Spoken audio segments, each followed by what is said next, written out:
This whole video, I had lipstick on my teeth.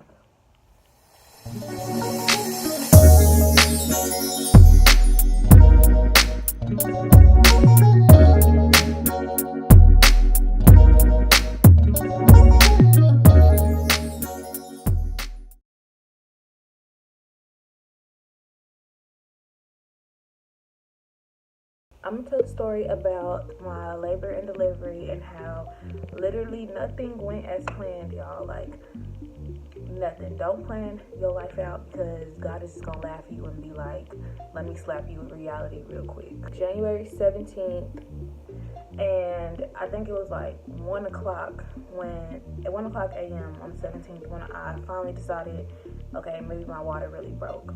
So we had already went to the hospital twice and had a false alarm and they sent us back home. So like when my water had broke, it wasn't like a gush like on TV. It was more like trickling all day, and I kept thinking maybe my water ruptured, maybe I should go into the hospital, but then again they might send me home again. So like 1 o'clock, I called my aunt who's a nurse, and I was telling her my symptoms, and she was like, it sounds like your water ruptured. That happened to me with one of my children. So I was like, all right, I'm gonna pack a bag. So I showered, ate, packed the bag, and then my boyfriend got off at 2 a.m. So I called him and I was like, we might be going back to the hospital. So he like rushed home, and we just sat on the couch for about 30 minutes and was like, should we go, should we not go? So I was like, I'm gonna just go to bed. And my boyfriend was like, no, we need to go just to be sure, because you don't want to have a stillbirth or a dry birth if your water did break and then like you lose all your fluid. So I was like, okay. So we head to the hospital, and like the whole time, y'all, I was just thinking they're gonna send us home.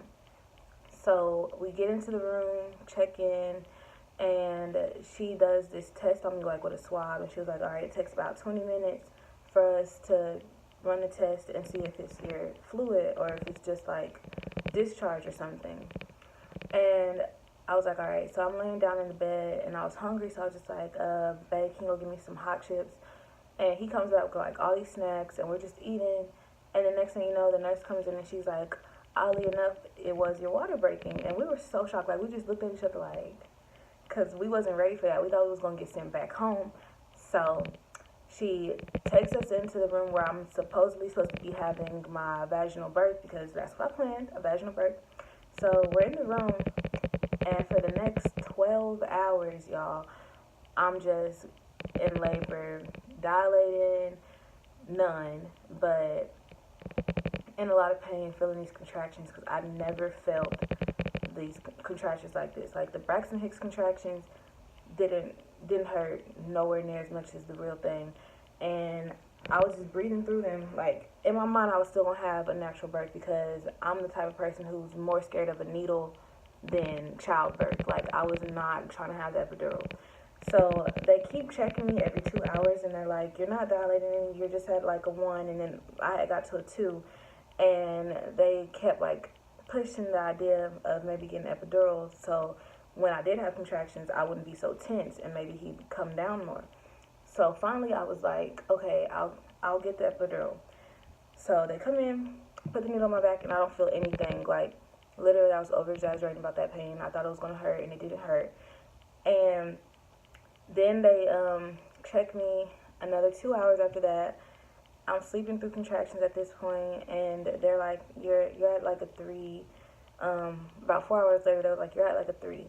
And I was like, okay, how much longer can we wait before a C-section? It was like, we're going to check in 2 more hours, and then we should probably do a C-section. So 2 hours came, my doctor came in, and she checked me, and she was like, oh, your baby has a lot of hair, but you're still at about a 3. And so I was like, all right, C-section it is.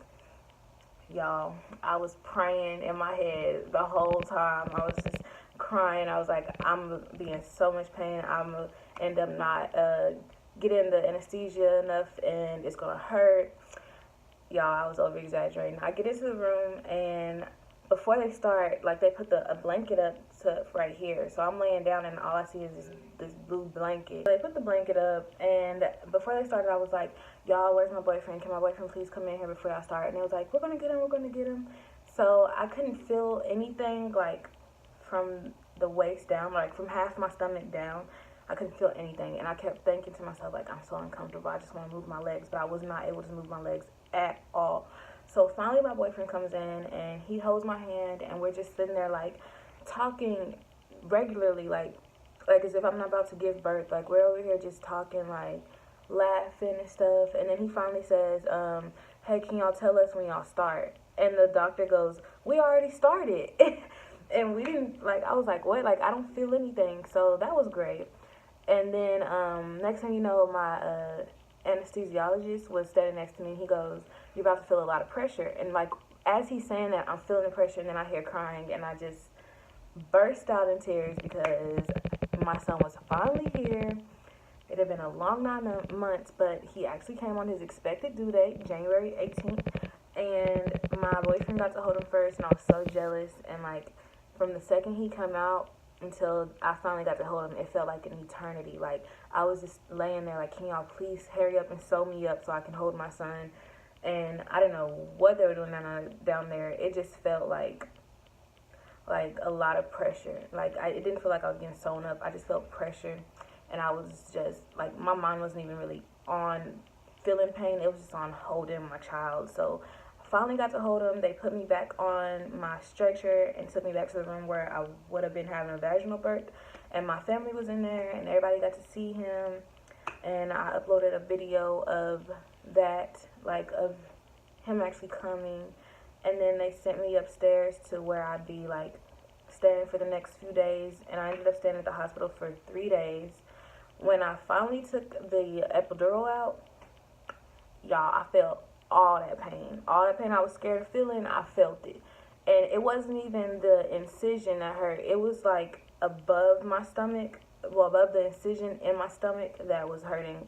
And I was telling my nurse about it. I was like, I keep feeling this pain right here, and I could barely walk and talk at the same time. Like, I could either walk or I'd be talking, but I couldn't do both at the same time. And my nurse was like, yeah, a lot of mothers say that, and it's because they cut layers in your stomach. So that's what was healing, and that's what I was feeling. Like, the incision was painless, and it actually looks great. Like, I can't even tell it's there. But that was just some of the worst pain. When I finally got to go home, I was on a lot of meds in the beginning, but now I just take, like, Tylenol every now and then because it's like a numbing pain, and they said I'd be numb in some spots of my stomach for like 6 months to a year. So I'm just have to deal with that. But I was able to walk fine. The healing process isn't that bad. It's just that pain, like, right when you take your epidural out, you got to get used to it. But other than that, the C-section wasn't bad at all. I, like, really overthought that whole process, but it was all worth it. Like, even if I did go through a lot of pain, it would have been worth it for my son, and I'm so happy he's here now. So go watch the video of his arrival, I guess you could say, and like this video and subscribe to my channel.